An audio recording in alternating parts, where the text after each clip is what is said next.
नमस्कार। मैं और मांगीलाल भाई आज बात करेंगे राजस्थान की जोधपुर सीट के बारे में। किस तरीके का माहौल है, कौन जीत रहा है इस सीट से जोधपुर, और कोशिश करेंगे ये जानने की राजस्थान में कितनी सीटें कांग्रेस ला सकती है। मांगीलाल जी, आपको क्या आकलन है राजस्थान के कांग्रेस की और बीजेपी के, कितनी अच्छी लड़ाई चल रही? राजस्थान में पिछली बार की तुलना में इस बार राजस्थान में कांग्रेस का काफ़ी अच्छा प्रोग्रेस होने वाला है। पिछली दो बार में लगभग टोटल बीजेपी की सीटें आई थी 25 की 25।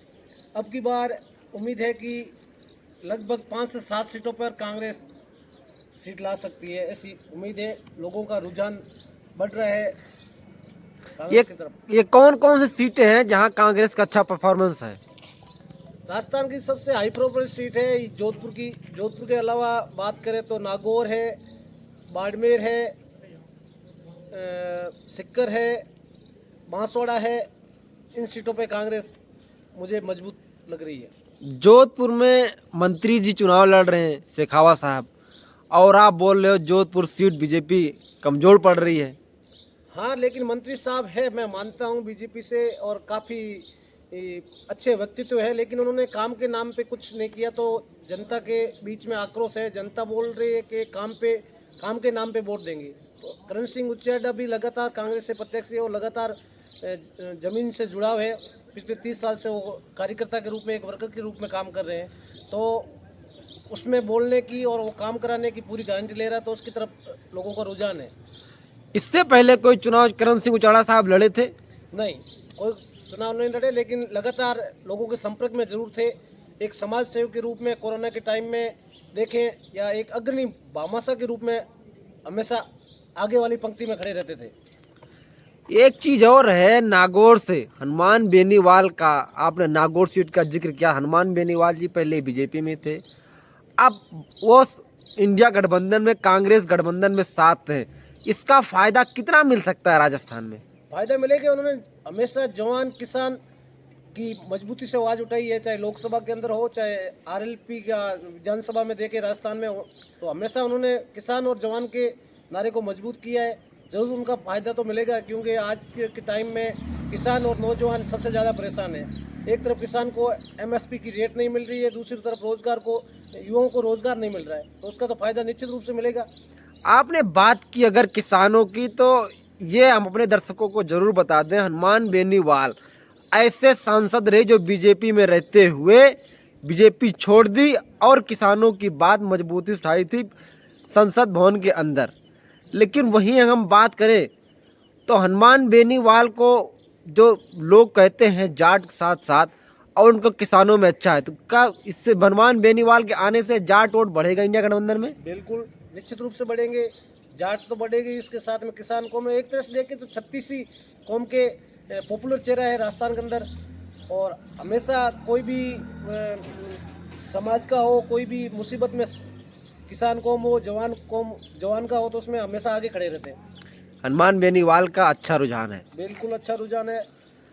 और बात करें, यहाँ आदिवासी भी रहते हैं राजस्थान में, आदिवासियों को किधर रुझान है? बीजेपी में वोट देंगे या कांग्रेस की तरफ? आदिवासी लगभग कांग्रेस की तरफ ही है, और कुछ सीटों पे क्या है कि टिकट बंटवारा प्रॉपर तरीके से हुआ नहीं है, तो इसमें आप एक आदिवासी नाम देके तो बांसवाड़ा से राजकुमार रोहत है, जो युवाओं की बहुत अच्छी पसंद है।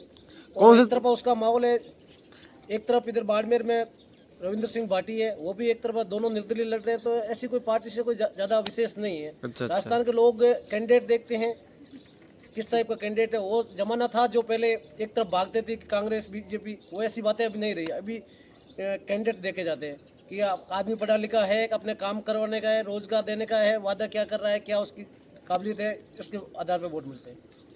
और अशोक गहलोत भी चुनाव, अशोक गहलोत के लड़के वैभव गहलोत चुनाव लड़ रहे हैं, उनका क्या परफॉर्मेंस रहेगा?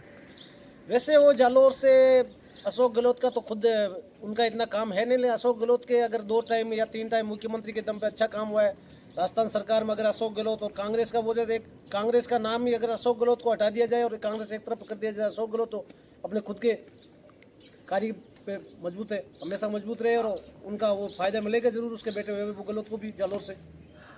हम आपसे जानना चाहेंगे कि भजन लाल शर्मा जी की सरकार बनी, एक दो काम भजनलाल शर्मा के ऐसे बता दो जो धरातल पे हो, उसके स्तर पे वो वोट मांग सके। आपने गहलोत साहब की बात की तो मुख्यमंत्री हैं, नए मुख्यमंत्री हैं, नया चेहरा लाया गया। कोई ऐसा काम किया शर्मा जी ने जिससे वोट मांग सके? अभी 100 दिन की उनकी जो रूपरेखा है वो पिछले कार्य गिनानों के रूप में लग गई है। अभी तक उसने 1 रुपए का भी बजट पारित नहीं किया जो वास्तविक धरातल पे हो। अभी कहाँ बजट, अभी तो चुनाव से निपटे हैं, आगे चुनाव कर रहे हैं, ईडी के चक्कर में लगे रहे हैं, कौन सा काम करने का। 100 दिन में कांग्रेस बीजेपी ने राजस्थान के लिए 1 पैसे का काम नहीं कर पाया। 1 पैसे का काम नहीं किया। और जैसे हम जल मंत्री रहे मंत्री जी, जोधपुर में कुछ पानी ला पाए या? क्योंकि लगातार ये बात उठ रही है, मैं जिधर जाता हूँ कि यहाँ पानी की समस्या बहुत ज़्यादा है खासकर। बिल्कुल, अगर केंद्रीय मंत्री गजेंद्र सिंह शेखावत अगर चाहते तो राजस्थान के इस पश्चिमी क्षेत्र में पानी की एक दो नहर या और किसी तरीके से पाइपलाइन के माध्यम से अच्छी तरीके से व्यवस्था कर सकते थे, लेकिन अभी तक कुछ भी नहीं किया। जबकि सबसे ज़्यादा जरूरत इस बेल्ट को है, पश्चिमी राजस्थान को, और यहाँ के मंत्री होते हुए भी 0% एक नल का काम नहीं किया, एक नल भी कहीं नहीं लगाए। सबसे बड़ी इसकी हार की वजह भी यही है कि धरातल पे काम 1 रुपए का भी इन्होंने नहीं किया है। बड़े बड़े झूठे वादे किए।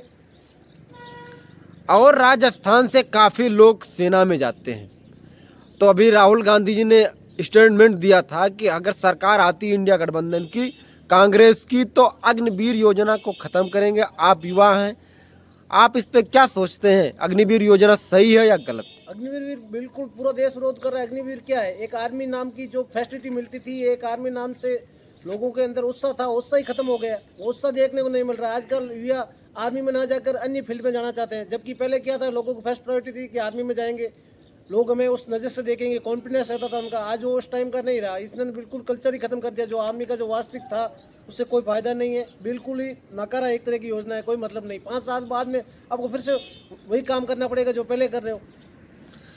लोगों में बहुत ज़्यादा नाराज़गी थी, खासकर उत्तर प्रदेश और बिहार में आर्मी को लेकर बड़े आंदोलन किए गए थे, लेकिन कोई उसका फल नहीं निकल पाया। अगर इंडिया गठबंधन सरकार आती है तो कांग्रेस ने जिस तरीके से वादा किए, हो सकता है इस पर कुछ ना कुछ बदलाव हो, लेकिन साथ साथ ये हम जानने की कोशिश करेंगे, जिस तरीके से आपने बताया 6 से 7 सीटें कांग्रेस इस बार राजस्थान में जीत सकती है। अगर ऐसा होता है तो अपने दर्शकों को बता दें कि ये प्रॉफिट जो सरप्लस होगी राजस्थान में कांग्रेस, इससे इंडिया गठबंधन बहुत ज़्यादा मजबूत होगा। मांगीलाल जी हमारे चैनल पे आए KDN 01 पर, इसके लिए आपको बहुत बहुत धन्यवाद। नमस्कार। वीडियो लाइक करो, शेयर करो। धन्यवाद मांगीलाल जी, बहुत बहुत जय हिंद, जय भारत, जय संविधान।